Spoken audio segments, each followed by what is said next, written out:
Сәлем баршаңызға. Сіздермен бүгіннен бастап жаңа бөлім каналы, яғни мен каналымның есімін өзгерттім. Видео ұнаса лайк басып, комментарий қалдырып, достарыңызбен бөлісуді ұмытпаңыздар. Ал бүгін сіздермен біз қазақша дуне жасайтын боламыз үй жағдайында. Ең алдымен бізге қажетті тауықтың төс еті немесе тауық еті жарайды. Оны осылай видеодағыдай етіп суға бұқтырып қоясыздар да бір ас қасық тұз салуды ұмытпаңыздар. Осы уақытта ашылынған 4-5 дана картофелімізді үккіштен өткізіп аламыз да осылай жақсылап өткізіп алыңыздар. Сосын оны суға жуып 3-4 мәрте қайтара жуып крахмалын кетіреміз. Сосын осылай жайып қоясыздар, қағазға қойсаңыздар болады. Сонда ол суы тартылып кебуі қажет. Мінекей осылай мен видеода көрсеткендей етіп жайып қоясыздар. Бұл кеуіп жатқан кезде сіздер ашылынған 4-5 дана сәбізімізді осылай үккіштен өткізіп аласыздар. Сосын осы көрсетілгендей видеода дәндеуішімізді қосып бірге араластырасыздар.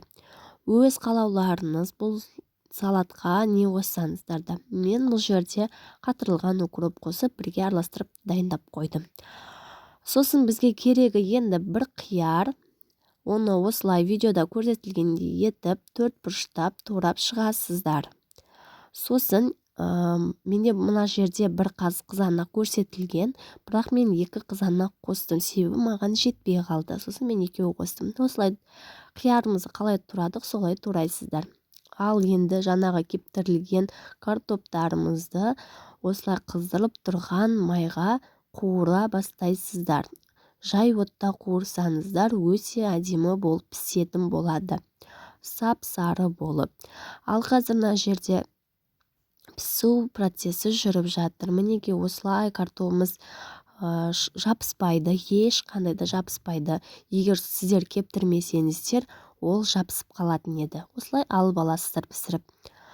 Ал осыдан кейін жаңағы тауықтың төс етін аласыздар да майдалап турайсыздар. Осылай видеода көрсетілгендей етіп сүйектерінен сылып, осылай қуырасыздар да кішкене 2 ас қасық соевой соус қосасыздар. Мінекей осылай қосып араластырып өте жай отта бетін жауып қатырылғанша пісіресіздер. Мінекей міне дайын болған етімізді осылай өзіміздің мен яғни дүкеннен алған лавашқа жасадым. Осылай бірінші етімізді, сосын үстіне майонезімізді жағамыз, сосын жаңа дайындаған сәбіз салатымызды. Өздеріңіз қалауларыңыз не жақсаңыздар да, жақпасаңыздар да болады. Және мінекей осылай қуырылған картофелімізді үстіне тағы қойдық, сосын қиярымызды туралған, сосын тағы үстіне кішкене қостық, сосын қызанағымызды қосып, барлығын қосып, енді 2 жағын қайтарып, мінекей осылай өзімізге керек көлемде орап аласыздар.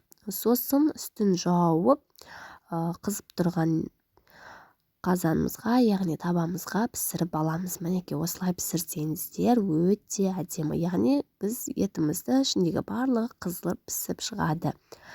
Сіздер де жасап көріңіздер, ас болсын, өте дәмді. Сіздер бұны бір жасап көрсеңіздер, үйдегілердің барлығы ұнатып қайта-қайта жасауыңызды сұрайды.